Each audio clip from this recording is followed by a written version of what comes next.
Assalamualaikum warahmatullahi wabarakatuh. Bali malih ing basa Jawa kelas 3 saiki ing bab 2 kang judule Pahlawan Kusuma Bangsa.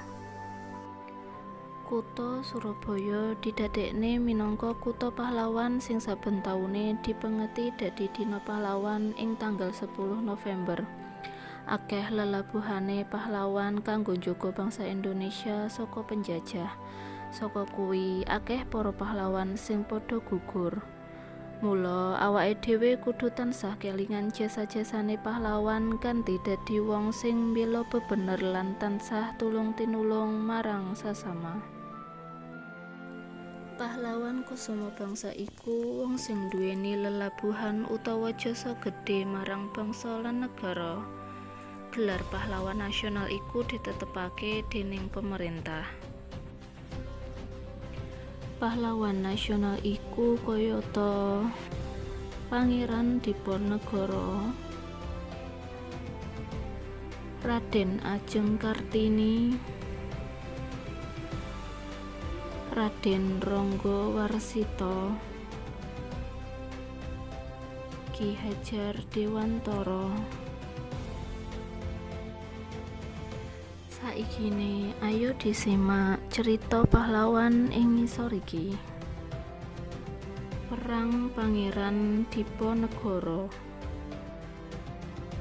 Pangeran Diponegoro iku putra pambarepe Sultan Hamengkubuwana III ing Ngayogyakarta. Nalika isih timur, asmane Raden Antawirya. Pangeran Diponegoro luwih seneng nyinaoni kawruh babagan agama Islam. Pangeran Diponegoro ditetepake minangka pahlawan nasional amarga sikape kang terang-terangan wani nglawan penjajah saka Walanda. Perangi Pangeran Diponegoro kang dibiyantu dening masyarakat Ngayogyakarta nglawan penjajah iku nganti 5 taun suwene. Perang kang banjur dijenengake Perang Diponegoro iku ndadekake bangsa Walanda ngalami kapitunan gedhe. Akeh prajurit kang nemahi tiwas. Uga ngentekake ragat kang gedhe banget. Perang Diponegoro iku kawiwitan nalika penjajah bangsa Walanda arep gawe dalan kang nerjang makame pepundhene Pangeran Diponegoro. Pangeran Diponegoro ora trima pasareane eyang-eyange diora-arik didadekake dalan. Dasare Pangeran Diponegoro ora seneng marang penjajah, ketambahan tumindake kang sewenang-wenang iku ndadekake sangsaya duka. Mula saka iku Pangeran Diponegoro banjur nganakake kraman utawa perang lawan penjajah bangsa Walanda. Pangeran Diponegoro ngecakake strategi perang dedemitan utawa gerilya. Dene sing didadekake markas yaiku Guwa Selarong.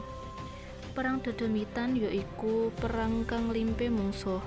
Tegese nalika mungsuh ora siap diserang dadakan, sakbubare nyerang kanthi cepet, para prajurit Diponegoro banjur padha bali ndelik mlebu menyang guwa. Kanthi mengkono akeh prajurit Walanda kang nemahi tewas. Sakjroné perang Pangeran Diponegoro dibiyantu dening Kyai Mojo, Kraing Galengsong, Ki Sadewa lan para kawula muda ing Ngayogyakarta. Dene panasehat perange yaiku Alibasah Sentot Prawirodirja. Merga kalah anggone perang dedemitan, banjur bangsa Walanda tumindak licik yaiku kandhane ngajaki rembukan, ananging nyatane Pangeran Diponegoro ditangkep dening bangsa Walanda. Mekaten salajenge saged digarap tugase. Matur nuwun. Wassalamualaikum warahmatullahi wabarakatuh.